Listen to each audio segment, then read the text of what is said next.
The point is not actually to win. The point is, if you have an injury inflicted upon you, is not to wince, but to keep going and not to flinch, not to move back, not to deviate. So it's all about bravery.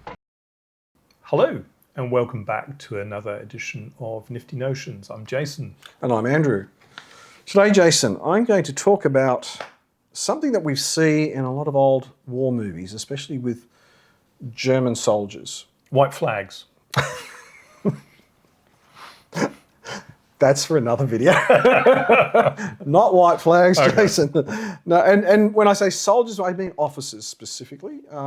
Has to do with university trained or qualified, graduated people. And we're talking about the scars that they tend to have on the left side of their face. Have you ever seen? On the left side? Ever seen those photos where they have these very noble German men with the scar? Yeah, with the scar. Baron von so-and-so. Exactly, yeah. And proudly displaying them. Very much so. Yeah. So this comes from a tradition of Mensur fencing. Mensur fencing? Mensur, M-E-N-S-U-R. Mensur, what does that mean? I don't know what that means, but I don't know what Mensur means. Let me look at my notes, folks. But let's just ignore that question and move right on. I know fencing. Yeah, so there is fencing, which is with, there's Aper, foil, and sabre. And my daughters are actually very proficient sabre fencers, believe it or not. It's Olympic sport too. Yeah, very much so. Yeah, and my daughters had a few injuries with, but because they're all covered up. Yes. It's more like strains, and you have a very strange kind of side-on thing, and you prance backwards and forwards. And it's very interesting, elegant, interesting, and very fast when they become. Oh my goodness! When they become, and they're attached to a string, aren't they? Yeah. Well, not in the serious competition. Now it's all wireless to a sensor. So the string thing you're talking about was actually an electrical cord. Their face shields, their breast covers, and their arms are all sort of tied together. They clip them all together with wires, and when a sabre strikes, your sabre's connected through a cable. Okay. When a sabre strikes, it sets off a beep. Right, because it's so quick, isn't it? You don't know. It's so quick, and they're usually just hitting with a tip if they can. I mean, if they can swipe, then the other person can swipe them and hit them with the side of the blade as well. Yeah. And the blades are blunt anyway. They're not designed, and the sabre in particular, because sabre is designed to slash. Yeah. And the Aper and the foil are more like pointing, just jabbing someone with a point. In any case, the Mensur is more sabre style, so it's quite a rigid sort of sword. Okay. And the fencing style is very different to what you would see in competition Aper, foil, or sabre these days. So this has deep roots with academia. It's also called academic fencing. Academic fencing? Yeah, because this is something practiced at universities used to be Switzerland and Austria, mainly the German universities, the German-speaking universities. I thought debating was academic fencing, but this is clearly something else. Without the blood. Without the blood. Because they do draw blood, and hence the scars. So they have a very simple set of rules. There's not really a winner and a loser, as there would be in normal fencing. They have a set distance they must stand from one another. They must stand rigid. Their left arm must be behind their back, and their right arm, as you can see in the video, is raised above their head, and they're given short bouts where they try and swipe each other on the face. They are given shielding to protect their neck so no one gets a carotid artery severed. The idea is eyes? They have steel goggles for their eyes, and usually a nose shield. So they don't want to chop off someone's nose. They don't want to blind someone. But the scalp and the cheeks and the chin and maybe the ears are also, but this is only on the left side, are fair game. And the idea is, as you can see from the style of fencing, it's very peculiar. And it's done in short bouts over many times, and it stops when a doctor says there's enough injury here that we can't go any further. Oh my God. God. The point is not actually to win.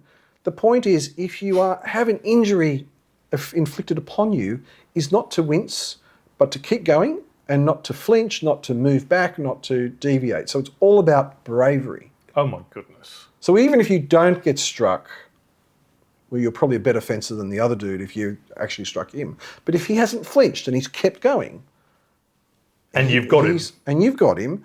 You haven't actually won, and he hasn't actually lost. But what he's seen to be is brave. And you need a decent scar too, not a teeny-weeny one. You want a good one.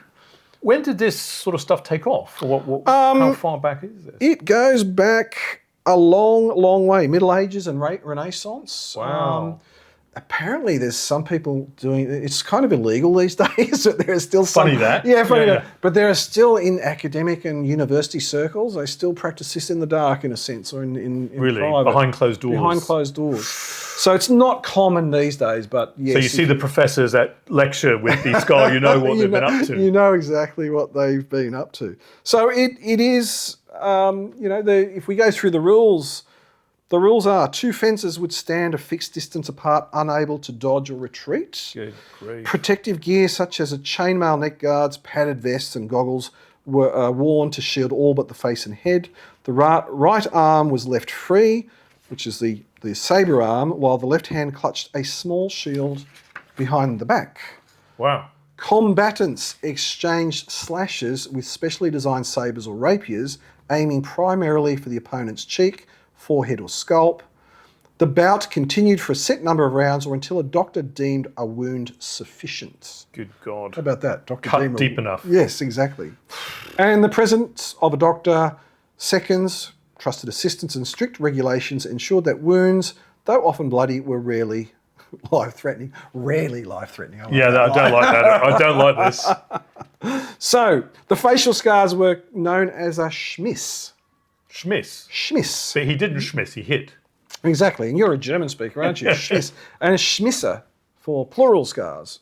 Oh, wow. The plural of scars. So some of those people, I'll show the photos now, some people have many of these scars. Good grief. Which would just attest to their bravery and manliness. So, there we go. So, the cultural... I can think of other ways to show bravery. I could do too. And look, the cultural symbolism of the schmiss was multifaceted. Bravery and fortitude, we've covered that. Enduring the risk of an injury without flinching and without yielding to fear was the ultimate test of a young man's character. Education and social standing, so there's a bit of elitism in this.